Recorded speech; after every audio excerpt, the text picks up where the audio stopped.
Ok, voltando para o estudo de Daniel, capítulo 2. Só repassar algumas coisas que nós vimos ontem. Qual era a língua usada pela classe sofisticada de Babilônia? Aramaico, ou siríaco. Ok? Nós temos 5 resultados de Deus ter dado a Nabucodonosor este sonho. Vou passar para vocês 5 resultados que a providência de Deus operou em Nabucodonosor ter recebido esse sonho de Deus. Primeiro, o principal, que Deus tornou conhecido a Nabucodonosor o que ele mesmo queria saber. Quais eram os pensamentos de Nabucodonosor quando ele, naquela noite, foi dormir? Preocupação com o futuro, especialmente o que será de Babilônia. Permanecerá para sempre?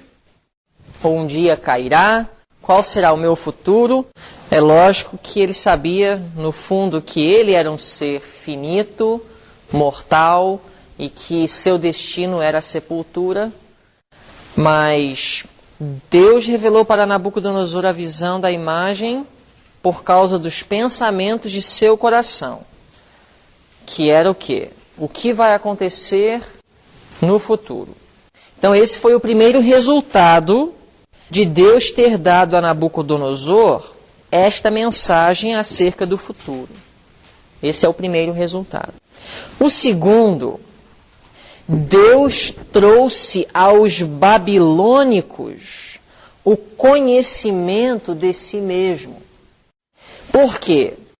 Primeiro, os sábios de Babilônia foram levados a concluir e reconhecerem que não há nenhum homem na face da terra que pode tornar conhecido o sonho do rei, senão os deuses que não habitam em carne. Ou seja, eles foram levados a reconhecer que existe um ser infinito, poderoso, que é mais alto, inteligente, capaz que eles mesmos. E através disso, Deus então tornou conhecido a Ele mesmo. Número 3. Outro resultado que a providência de Deus operou nessa questão. Deus, ele lançou por terra o sistema educacional e o sistema de adoração de Babilônia, que era, na época, o mais elevado do mundo. Não havia uma educação mais elevada. Ou seja, se você consegue pensar nas melhores faculdades, universidades do mundo, como elas hoje são consideradas pela sociedade, isso eram as escolas de Babilônia. Era o mais alto nível de educação que uma pessoa poderia receber na Terra, na época.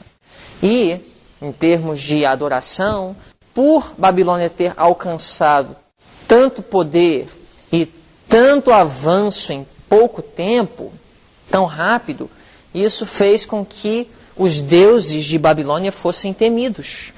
Então Deus, através disso, ele lançou por terra o sistema educacional e o sistema de adoração de Babilônia. Número 4. Deus identificou o seu povo diante dos homens. Então, como é que Deus vai identificar o seu povo nos últimos dias? A chuva serôdia, mas muitos mesmo assim não vão reconhecer, então vai vir o selamento e as pragas. Mas de alguma forma ou outra, Deus ele torna conhecido o seu povo. Hoje ninguém vai reconhecer, até mesmo porque a igreja de Deus está em profunda apostasia e ela mesma não está representando a Ele como deveria. Mas, assim como nos dias de Daniel, Jerusalém, Judá, não estava representando bem o seu nome, seu povo não poderia ser identificado como povo verdadeiro. povo de Deus, do Deus verdadeiro, do Deus dos céus. Então Deus ele teve que fazer o quê? Trazer uma sacudidura, extrair os fiéis, no caso, na época foi Daniel e seus companheiros, e assim Deus tornou conhecido quem era dele. Tem um paralelo. Deus ele tem um povo na terra, mas ele muitas vezes ele precisa usar recursos e métodos exagerados para tornar conhecido esse povo. Nos dias de Salomão, nós vemos um vislumbre de como Deus poderia ter identificado o seu povo aqui na terra diante dos ímpios sem usar recursos exagerados. Qual o exemplo?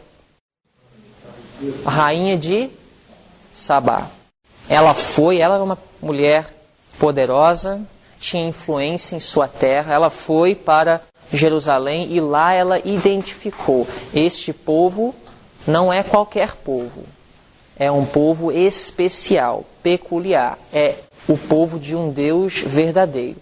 Ela era uma pagã, mas porque o povo de Deus estava em harmonia com ele naquele momento, naquela época, naquela geração, o povo de Deus foi identificado. Mas nos dias de Joaquim, Deus olhou para a sua igreja e ele disse: dessa forma o meu propósito nunca vai se cumprir em Jerusalém.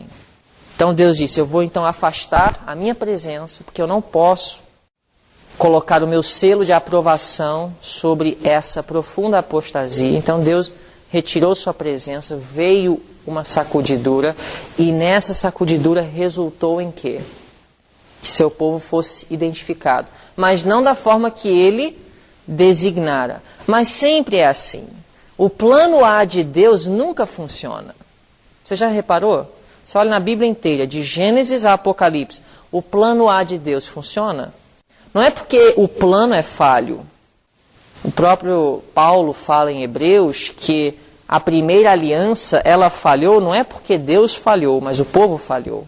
A culpa não é de Deus, não é que o plano tem algum defeito, mas o plano A de Deus não funciona porque a história se repete. O homem ele não aprende com as lições dos passados. Então Deus ele teve que usar um método extraordinário para tornar o seu povo conhecido. Levou os seus fiéis para a Babilônia, fez com que o rei da nação mais poderosa do mundo tivesse um sonho, e assim Deus usou aquela circunstância para identificar o seu povo. Essa foi a primeira vez que na história Deus usou tal método para tornar conhecido o seu povo aqui na terra? Nos dias de José, Deus fez a mesma coisa. Sabe por quê que Deus teve que usar aquele método? Levar um servo fiel a uma terra pagã e lá dar um sonho a um rei, porque a igreja estava em apostasia nos dias de José. Quem era a igreja de Deus aqui na terra nos dias de José? As 12 tribos de Israel, os 12 filhos. Só que eles estavam em profunda apostasia. Você vê a vida de Judá, você vê a vida de Simeão, você vê a vida de Levi, homens que tinham grandes responsabilidades na causa de Deus, mas não foram fiéis aos seus chamados, e por isso Deus teve que orquestrar circunstâncias para levar o seu fiel dentre a maioria que estava em apostasia para o Egito, e lá ele orquestrou as circunstâncias para quê? Colocar o seu povo na luz, na plataforma para que seu povo fosse identificado, para que seu nome fosse honrado e glorificado diante das nações. Então assim Deus trabalha. Número 5. Voltando ao assunto, fechando parênteses. Deus revelou para o seu povo, em todas as gerações, dali para frente, todas as coisas que sobreviriam nos últimos dias, ou os acontecimentos futuros. Vamos abrir em Daniel capítulo 2. Daniel capítulo 2. E a Bíblia diz assim, em Daniel 2, versículo 28. Lembra o que Daniel disse a Nabucodonosor? Mas há um Deus no céu, o qual revela os mistérios. Ele, o Deus do céu, pois fez saber ao rei Nabucodonosor o que há de acontecer quando? Nos últimos dias. Somente a Nabucodonosor foi revelado o que aconteceria nos últimos dias? A quem mais foi revelado o que aconteceria nos últimos dias? O povo de Deus. Daniel, sendo o povo de Deus, e ele foi o instrumento através do qual Deus, então, revelou essa informação à igreja de todos os séculos após Daniel. Daniel capítulo 2 é a profecia que estabelece uma base para todas as outras profecias de Daniel e também de Apocalipse. O período que Daniel 2 abrange em sua profecia do sonho de Nabucodonosor é a base. Revela os parâmetros de todas as outras profecias. O que eu quero dizer com isso? Porque o tempo que a profecia de Daniel 2 abrange é de Babilônia até quando? Até o fim do milênio. Não é a volta de Cristo, que é representado pela pedra que destrói a imagem. Nós vamos ver isso daqui a pouco. Então, todas as outras profecias de Daniel e Apocalipse abrangem ou estão dentro de esse período. Nem para trás, nem para frente. Ou seja, as profecias de Daniel e Apocalipse não abrangem o tempo em que a Síria, Egito, Síria foram poderes mundiais. Abrange o período em que Babilônia, Medo-Persa, Grécia, Roma pagã e papal, os Estados Unidos da América e todos esses eventos que são identificados no livro de Daniel. Eles estão dentro desse período de Babilônia, começou seu período de poder mundial no ano 606 a.C., até o fim do milênio. Essa profecia, ela estabelece a base para todas as outras profecias de Daniel e Apocalipse. Ok? Ficou claro esse ponto? Então, todos os tempos que nós vamos estudar através da profecia nessas disciplinas estão dentro desse período identificado em Daniel 2. Agora, no sonho de Nabucodonosor, nós não recebemos muitas informações sobre a história. Na realidade, Daniel 2 apenas nos traz um esboço, o esqueleto desse período, dos dias de Daniel até o fim do milênio. Nós temos apenas o esqueleto, o esboço das outras profecias. Aí em Daniel 7, Daniel 8 e 9, Daniel 10 a 12, Apocalipse 2 e 3, Apocalipse 4 a 6, Apocalipse 8 a 11, todas as profecias de Apocalipse, elas nos trazem a carne, os detalhes para preencher os acontecimentos da história. Daniel 2, ele não entra em detalhes, mas ele nos dá o esboço, ok? Então agora nós vamos entrar na profecia de Daniel 2, que é o sonho de Nabucodonosor.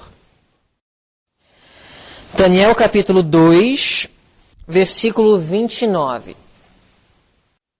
Estando tu, ó rei, Daniel falando a Nabucodonosor, na tua cama, subiram os pensamentos acerca do que há de acontecer depois disto.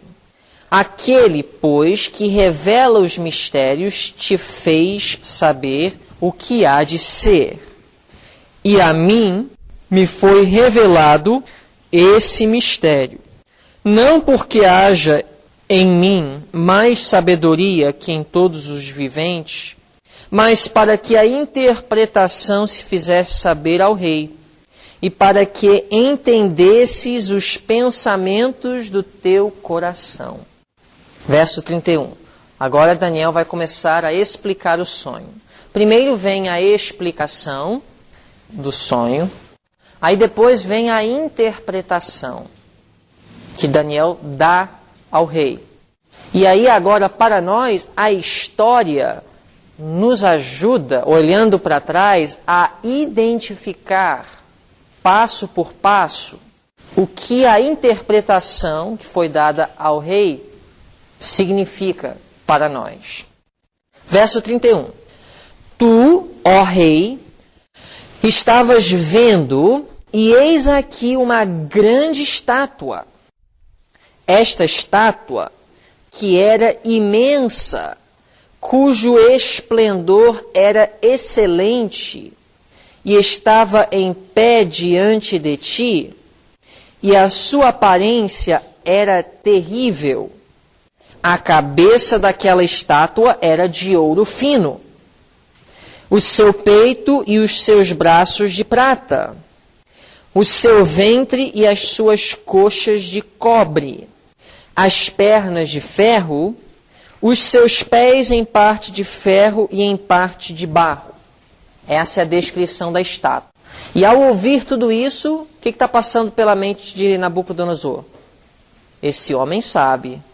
Ou seja, Deus abriu sua mente. E ao ouvir os detalhes, um por um, daquela estátua, ele começou a lembrar de seu sonho. Começou a ver então que esse homem tinha a resposta que ele estava buscando. Verso 34. Estavas vendo isto quando uma pedra foi cortada, sem auxílio de mão, a qual feriu a estátua nos pés de ferro e de barro, e os esmiuçou. Então foi juntamente esmiuçado o ferro, o barro, o bronze, a prata e o ouro, os quais se fizeram como pragana das eiras do estio. E o vento os levou, e não se achou lugar algum para eles. Mas a pedra que feriu a estátua se tornou grande monte, e encheu toda a terra. Este é o sonho. Também a sua interpretação diremos na presença do rei. Então, o sonho é este. Agora nós vamos partir para a interpretação. Então agora, a partir do versículo 37, nós temos a interpretação. Agora, Daniel ele só identifica com precisão ou de forma específica dois elementos do sonho, a primeira e a última parte, que nós temos aqui no sonho. A cabeça, próximo, braços e peito de prata, ventre e coxa de bronze, pernas de ferro, pés, ferro e barro. Próximo elemento que é identificado aqui é a pedra cortada sem auxílio humano. Agora, importante nós entendermos aqui que nós só temos duas partes dessa estátua que são identificadas especificamente. A primeira e a última. Então, o resto nós podemos identificar através do próprio livro de Daniel, biblicamente falando, e através da história. Ok? Então eu vou mostrar para vocês como provar biblicamente o que cada um desses elementos significam. Ok? Vocês vão poder provar biblicamente. Isso não é necessário, porque essa visão ela é confirmada como autêntica através da história. Qualquer historiador, ele reconhece os fatos que essa profecia prediz, ok? Então, Daniel capítulo 2, versículo 37. O que Daniel disse? Tu, ó rei, és rei de reis, a quem o Deus do céu tem dado o reino, o poder e a força e a glória. Aqui, Daniel, ele tenta ajudar ao rei Nabucodonosor reconhecer que foi Deus, o Deus do céu, mesmo que lhe deu a visão, que permitiu que ele alcançasse o que ele alcançou. Que não foi nada que ele mesmo poderia ter feito sozinho. Primeiro ponto, né? Mas aí ele fala, verso 38. E onde quer que habitem os filhos de homens, na tua mão entregou os animais do campo e as aves do céu, e fez que reinasse sobre todos eles. Tu és a cabeça de ouro, ok? Tu és a cabeça de ouro. Agora, alguns, não sei como eles conseguem chegar a essa conclusão, à luz de todo o contexto do livro de Daniel, mas alguns querem dizer que Nabucodonosor é a cabeça de ouro. E aí, então, o que segue não é outros reinos, mas outros reis de Babilônia. Mas isso aí não tem lógica, não tem cabimento, porque lendo o resto do capítulo 2, a gente vê que o que segue não é reis, são reinos. E também, ao ler outras profecias do próprio livro de Daniel, nós vemos que são exatamente 4 outros reinos principais que seguem Babilônia, baseado no próprio livro de Daniel. Então, quando Daniel fala tu és, ele não está se referindo somente a Nabucodonosor, ele está se referindo a Babilônia. Então, tu és a cabeça de ouro. Aqui, o próprio Daniel interpreta a primeira parte do sonho. Babilônia. Ok? Nós acabamos de ler versículo 38. Agora vamos para 39. O próprio versículo 39 deixa bem claro que não é um rei apenas que vai o substituir como braços e peito de prata, mas outro. Qual é a palavra que é usada no verso 39? E depois de ti se levantará outro reino, inferior ao teu. Então, antes de continuar, em Daniel 2, menciona quem é o próximo reino? Daniel, ele fala? Por quê? Ainda estava futuro. O próprio Daniel não sabia. E Deus não revelou para Daniel. Já existia esse reino? Já existia. Medo-Pérsia existia. Medo-Pérsia existia, gente, bem antes de 606. Bem antes de Babilônia se tornar poder mundial. Inclusive, depois nós vamos ver, eu vou mostrar na Bíblia, que Medo-Pérsia já tinha contato com israelitas lá no século 8 antes de Cristo, quando a Síria destruiu Israel e Samaria. E houve uma dispersão. E muitos israelitas foram parar na Medo-Pérsia. Medo-Pérsia já existia, mas Daniel, ele não sabia que Medo-Pérsia era o reino representado por braços e peito de prata. Então ele apenas diz outro reino. Agora, eu não preciso da Bíblia para provar que esse próximo reino é Medo-Pérsia. Mas eu posso provar com o próprio livro de Daniel. Então segura o dedo em Daniel 2, vamos para Daniel 5. Daniel 5 identifica qual seria o próximo reino depois de Babilônia. Diz assim, verso 28. Pérez, dividido foi o teu reino e dado aos medos e aos persas. Verso 31. E Dário, o medo, ocupou o reino, sendo da idade de 62 anos. Então, biblicamente falando, qual era o próximo reino que iria tomar o lugar de Babilônia como poder mundial? Medo-Pérsia. Agora, para obtermos datas, somente a história. Então já vou colocar aqui as datas, porque vocês precisam memorizar. Babilônia, 606 a 539.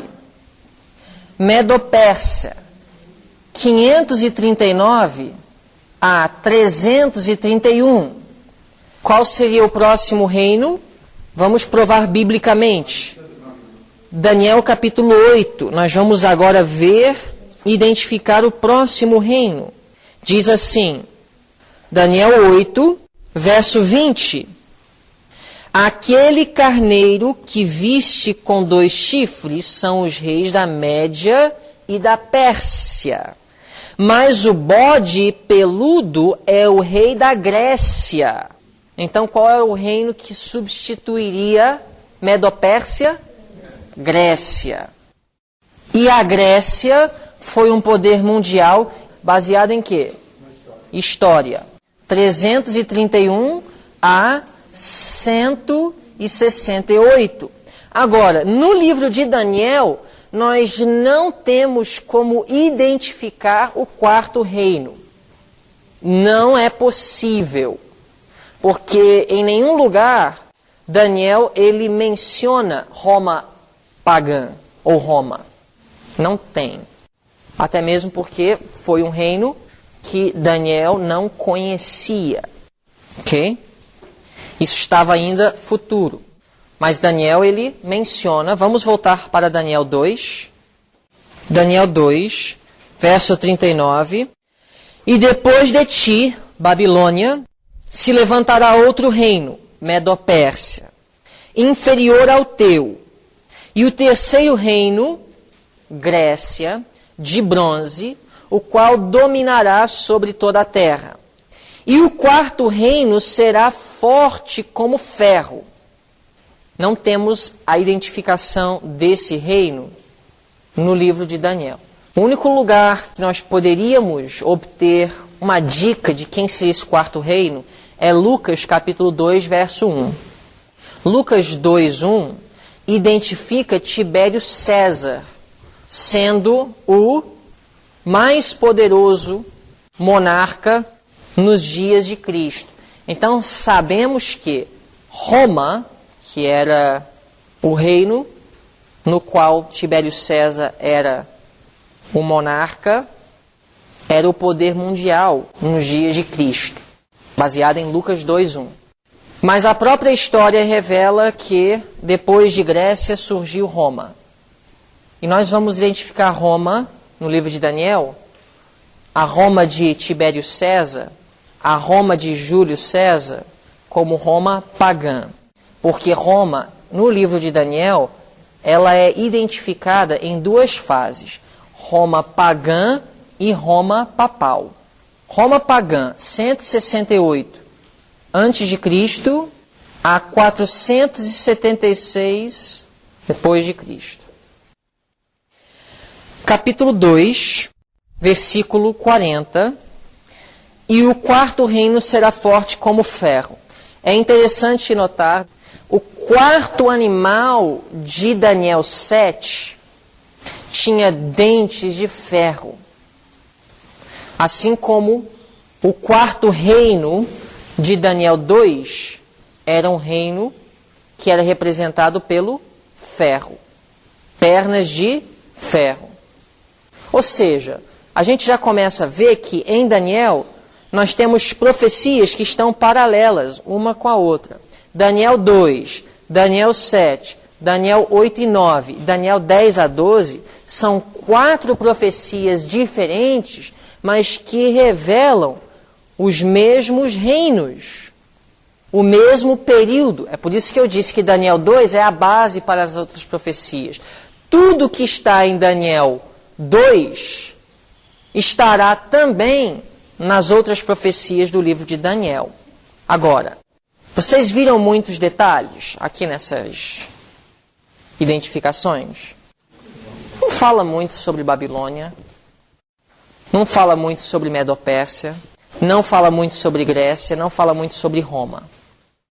Vamos agora para o versículo 41.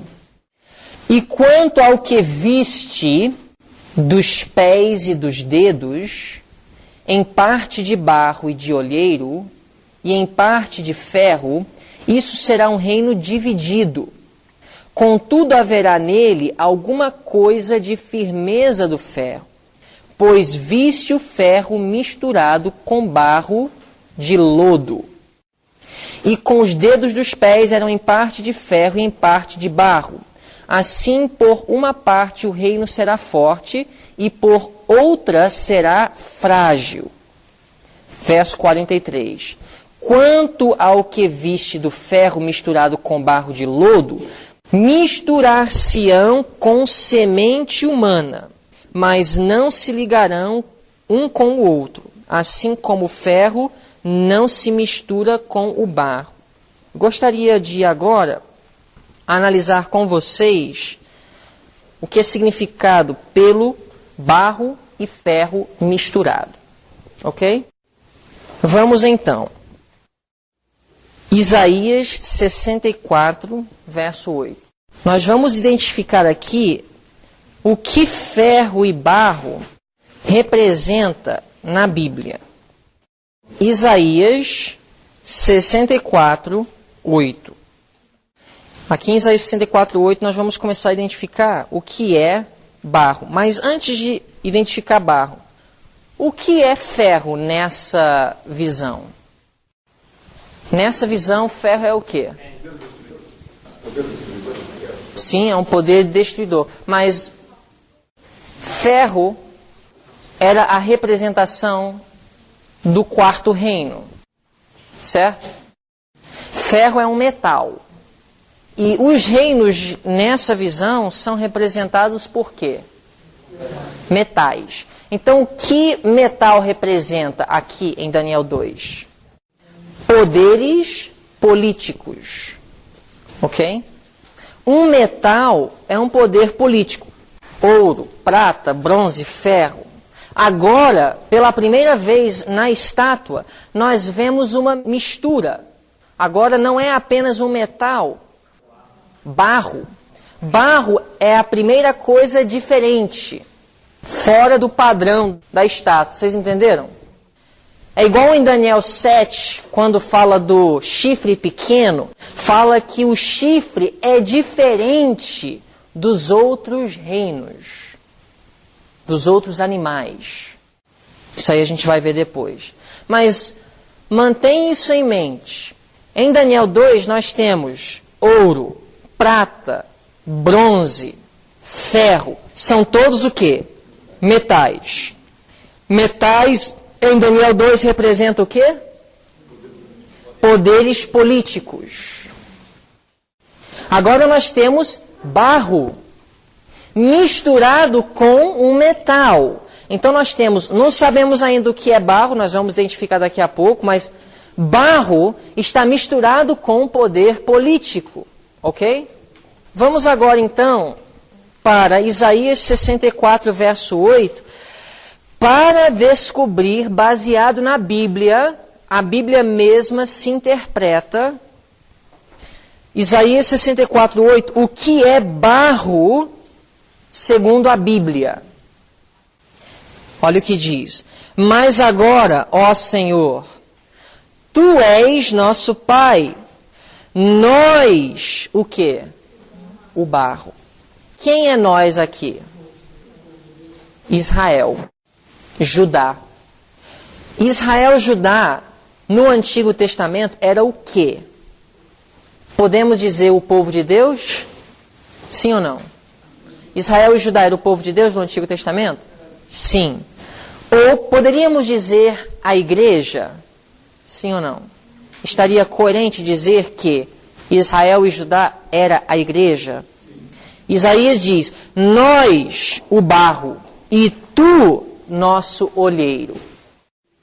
Baseado em Isaías 64, o que poderia ser barro? Ser humano, mas, além disso, povo de Deus ou igreja. Mas agora, isso não seria o suficiente. Em uma interpretação como essa, nós precisamos pelo menos duas testemunhas. Vamos abrir em Jeremias 18, verso 6. Jeremias 18, verso 6. Vamos ver se Jeremias concorda com Isaías. Qual é o único livro da Bíblia mencionado no livro de Daniel? Jeremias. O único livro que Daniel mencionou no seu próprio livro era o livro de Jeremias. Então a gente sabe uma coisa, que Daniel ele conhecia o livro de Jeremias, sim ou não? Sim. Com certeza. Jeremias 18, 6. Não poderei eu fazer de vós como fez este olheiro, ó casa de Israel, diz o Senhor, eis que, como o barro na mão do olheiro, assim sois quem? Vós, na minha mão. A minha mão se refere à mão de quem? De Deus. E o barro se refere a quem? Ó casa de Israel. Casa de Israel era uma representação da igreja no Antigo Testamento. O que vocês acham? Podemos dizer que barro representa a igreja? Baseado no testemunho de Isaías e de Jeremias. Agora, que tipo de barro é este com o qual Deus quer trabalhar para edificar e fortalecer sua igreja? Que tipo de barro? Porque nós temos dois tipos de barro, sabia? Nós temos o barro que Deus usa. Aí em Daniel 2, não é qualquer tipo de barro que foi mencionado. Vocês perceberam? Vamos voltar para Daniel 2. Que tipo de barro? Daniel capítulo 2, verso 41. E quanto ao que viste dos pés e dos dedos, em parte de barro de olheiro e em parte de ferro, isso será um reino dividido. Contudo, haverá nele alguma coisa da firmeza do ferro. Pois viste o ferro misturado com barro de quê? Agora, o que é barro de lodo?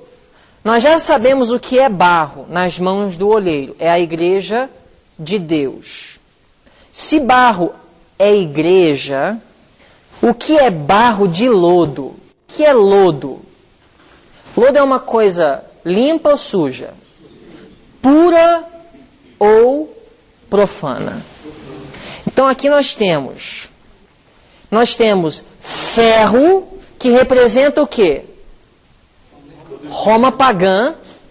Metal representa o poder político. Mas especificamente, ferro, na visão, representa o quê? Roma pagã. Aí nós temos barro, que é igreja, mas igreja de lodo. Ou seja, uma igreja impura. Então nós temos um poder político, Roma, unido com igreja apóstata. A quem se refere então os pés e dedos? Ferro e barro. Roma papal. E isso é apenas seguir a lógica das outras visões de Daniel. Porque em Daniel 7 você tem o leão que representa Babilônia. Você tem o urso que representa Medo-Pérsia. Você tem o leopardo que representa Grécia. Aí você tem o animal sem nome, que representa Roma pagã. Esse animal tem 10 chifres, que representa as 10 divisões do reino romano dividido. E depois das 10 divisões, os 10 chifres, aparece o quê? Um chifre pequeno, que representa Roma papal. Então é apenas seguir a mesma cronologia, mesma lógica. Uma coisa é certa, Daniel deixa bem claro que esses dois elementos não se misturam. Ou seja, não vão juntos. Barro e ferro. Barro e metal. Não se mistura. Isso a própria natureza nos mostra, né? Da mesma forma, não se une um poder religioso com o poder político. não dá certo. E toda a história tem nos revelado esse fato. Quando a igreja ela precisa depender da força do homem para levar avante o seu propósito, é porque ela perdeu o poder divino. Já pensou? Se a igreja adventista precisasse de armas para evangelizar, é porque então o poder divino já... Então, para conquistar almas, a gente precisa então fazer pela força. É isso que unir igreja com Estado faz. A Igreja Católica, durante a Idade Média, ela manteve almas dentro de sua igreja através da força, a Inquisição, a perseguição, a fogueira. Mas a Igreja de Deus depende do Espírito Santo. No Pentecoste não foi armas, não foi fogo, não foi Inquisição que trouxe 3.000 almas ao batismo. Foi o poder do Espírito. Mas quando a igreja perde o poder do Espírito, ela perde a presença de Deus, ela precisa se valer de recursos, de força. Mentira, denegrir caráter, são os mais leves, mas aí vem a Inquisição, vem a fogueira, vem ataques das piores formas. Por quê? Quando a igreja ela não tem a força de Deus, ela precisa então se valer da força humana. Mas aqui em Daniel 2 fala que são dois elementos que não se misturam. Verso 43. Continuarão tentando se misturar no decorrer da história, mas não conseguirão. Os próprios judeus nos dias de Cristo acreditavam que era a vontade de Deus que Jesus morresse, não é? Mas se aquilo era a vontade de Deus, que Jesus perdesse sua influência e morresse, será que se Deus estivesse ao lado daqueles fariseus e príncipes, saduceus, os sinédrios, será que Deus, se ele estivesse ao lado deles, eles iriam precisar de depender de César? O que vocês acham? Por que eles precisavam do apoio de Pilatos para alcançar os seus objetivos? Gente, só vocês entenderem. Quando você vê a igreja de Deus dependendo de César para alcançar os seus objetivos, é um sinal que ela está sem o poder divino. Vocês entenderam?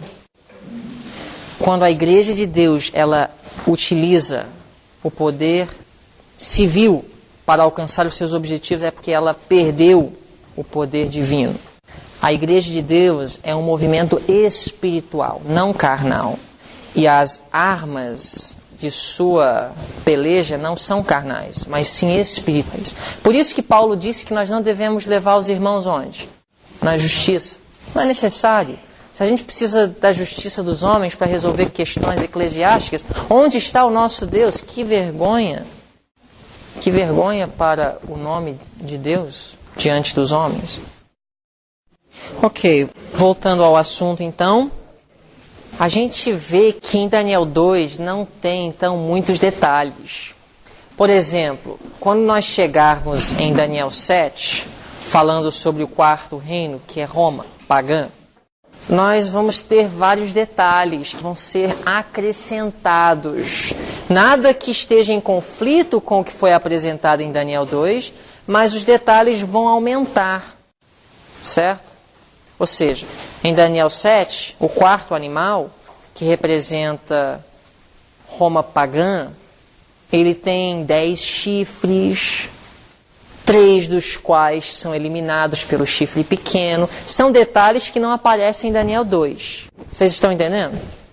Por exemplo, em Daniel 7, nós temos Grécia, que aqui em Daniel 2 é representado pelo ventre e coxa de bronze. Mas em Daniel 7, o terceiro reino, que é o terceiro animal, o leopardo, ele tem 4 cabeças. E essas 4 cabeças representam 4 generais de Alexandre o Grande, que era rei da Grécia. Mas esses detalhes não são mencionados em Daniel 2. O que vocês vão perceber? Cada nova profecia, ou seja, cada novo capítulo profético que nós vamos abordar em Daniel, vai trazer maiores informações. Daniel 2 é o esqueleto. Aí nós vamos acrescentando a carne, os detalhes, nós vamos dando vida a esse esqueleto com os outros capítulos de Daniel, os capítulos proféticos. Por exemplo, em Daniel 7, depois do chifre pequeno, que é Roma papal, vem o juízo investigativo.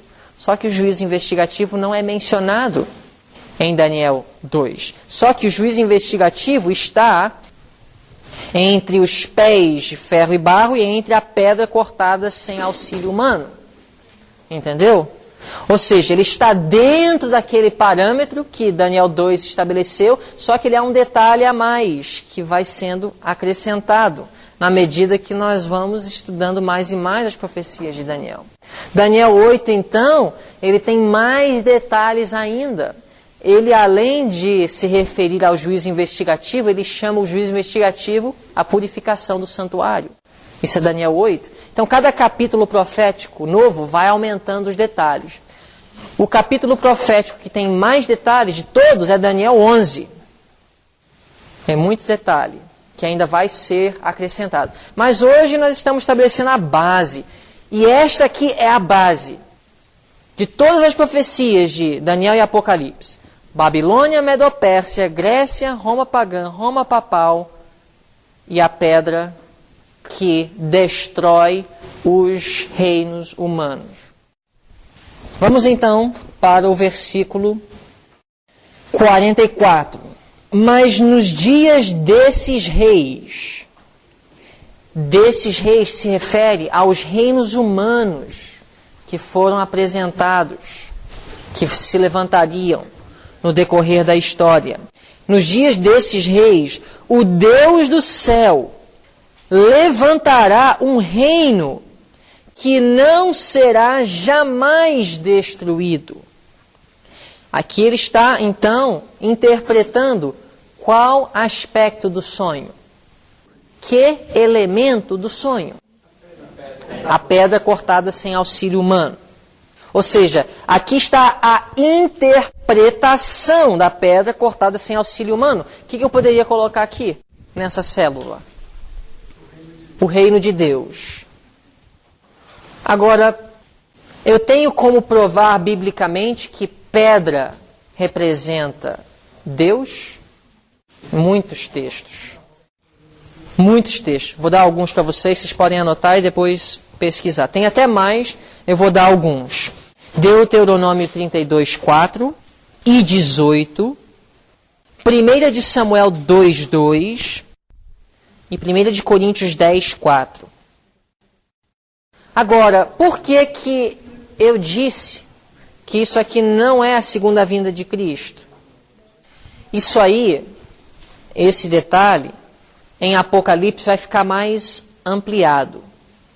O reino de Cristo não é estabelecido na segunda vinda.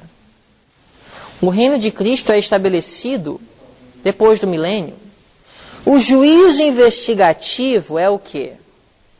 É o processo através do qual os súditos do reino são avaliados e determinados. E 1000 anos é o período no qual esses súditos terão a oportunidade de eliminarem todas as dúvidas que porventura ainda estejam em suas mentes em relação à justiça de Deus, para que, após o milênio, eles possam ser súditos que jamais voltarão a pecar e trazer desarmonia no reino. Então o reino de Deus é depois do milênio. Por isso que no início eu falei, Daniel 2 abrange o período de Babilônia até depois do milênio. Todas as profecias de Daniel e Apocalipse estão inclusas dentro desse período. Não foge, nem para trás, nem para frente. Aliás, a própria Bíblia não nos traz nenhuma informação que vai acontecer depois do milênio, né? Ou seja, vem a Santa Cidade, Deus ele vai recriar o novo céu e a nova terra, e daí para frente está para nós descobrirmos quando o tempo chegar. Para trás, Babilônia para trás, não temos nada, Daniel e Apocalipse, que volta. Ou seja, de Babilônia para frente, certo? Agora, nos outros capítulos proféticos de Daniel e Apocalipse, nós vamos agora começar a encher o esqueleto com informação, né? O dragão irou-se contra a mulher, está aqui, entre esse evento e esse evento. Aliás, muita coisa está entre esse evento e esse evento, que Daniel 11 e Apocalipse, muitas informações nos trarão. Continuando então, Daniel 2, verso 45. Da maneira que viste que do monte foi cortada uma pedra, sem auxílio de mãos, e ela esmiuçou o ferro, o bronze, o barro e a prata e o ouro. O grande Deus fez saber ao rei o que há de ser depois disto. Certo é o sonho e fiel a sua interpretação. Então o rei Nabucodonosor caiu sobre a sua face e adorou a Daniel. Vocês acham que ele já se converteu? Não. E adorou a Daniel e ordenou que lhe oferecessem uma oblação e perfumes suaves. Respondeu o rei a Daniel e disse: certamente o vosso Deus é Deus dos deuses e o Senhor dos reis e revelador de mistérios, pois pudestes revelar este mistério. Então o rei engrandeceu a Daniel e lhe deu muitas e grandes dádivas, e o pôs por governador de toda a província de Babilônia, como também o fez chefe dos governadores sobre todos os sábios de Babilônia. E pediu Daniel ao rei, e constituiu ele sobre os negócios da província de Babilônia a Sadraque, Mesaque e Abednego. Mas Daniel permaneceu na porta do rei.